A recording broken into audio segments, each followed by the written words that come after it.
Welcome back into Talking Fitchburg. Joining today from the Better Business Bureau here in Wisconsin. It's our friend Tiffany Schultz. Tiffany, welcome back to the show. How are you doing today?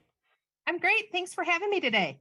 Thanks for coming back and being on the show. We're happy to have you here. And you and I talk about shopping off air because you come from a fun background, which I'm not disclosing on this air. But either way, we like talking about shopping. And today is post-Prime Day phishing emails. Prime Day coming up here, depending when you're watching this. But it comes back every year and other stores too. I mean, this probably could work in different stores alike. But phishing emails aren't anything surprising here. And I bet you, Tiffany, you're going to tell us, well, they're picking up on the latest news. Scammers love the news, and Prime Day is upon us. July 11th and 12th, retailers will be offering some great summer sales, and Prime Day extends beyond Amazon. Many other retailers have jumped on board and are offering great deals for Prime Day. And those are the deals that we were normally getting at our local neighborhood malls, our shopping centers, our big box retailers, and they call it a summer sale or a summer sidewalk sale. Now those deals are able to be purchased online, which is great because we can do it from the comfort of our own home. Scammers know that. And not only are they ready to jump on the opportunity to scam you with Prime Day offers, but they're ready after the fact to scam you with post-Prime Day offers. So we want you to watch out for unsolicited emails and texts. It may look like it's coming from a national retailer and it's offering you a great deal to spend your reward points. Be aware before you open up that email, make sure that you know who it's coming from. It's likely coming from a scammer. If it's coming from that big box retailer, you're going to be able to see in the email address who it's coming from. If it says at gmail.com or at some other domain, it's a fake. And I'm just going to take a guess here that you wouldn't be telling us this if people weren't falling victim to the scams. Every year, people fall victim to this. Scammers are very complex. They're very sophisticated. They want you to fall for their deal, and they're very good at it. We just need to be smart consumers to be able to recognize those signs. And a lot of these things you might say to yourself, well, Jeremy, Tiffany, you guys tell me this stuff all the time. I get it.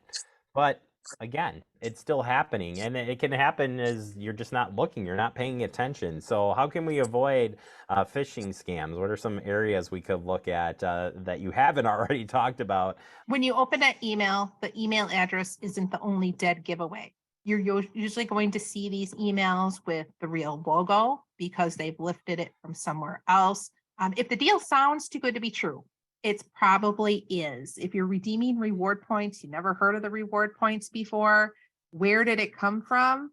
It's probably a fake.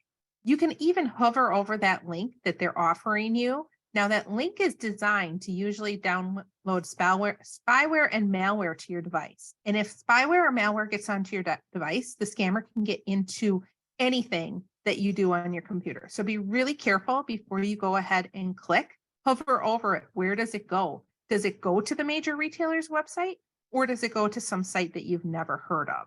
Are there spelling and grammatical errors in the email? That's a dead giveaway that it's a fake. And when all else fails, track down the retailer's customer service number from your purchase, not some number that you found online, and call the retailer. Are you really offering these reward points? And see what they say. Yeah, I think at the end of the day, doing your homework is important. If you're totally not sure, I'd say you go directly to the source and try and find out, does this really exist or not, or really give some extra thought into making those purchases online. Overall, too, I like this one. Don't take unsolicited emails at face value. I think that is a interesting line when you're thinking about just phishing emails. You're like, well, that's not it came to my regular email, or I get this all the time, or you could look past these things so easy. Scammers are sophisticated. They want you to click. They want you to be their victim. And once you click, it may be too late. So before you open an email, really be suspicious. Who is that from? Can you hover over the email to see who it's really coming from? And don't click on attachments either inside the email.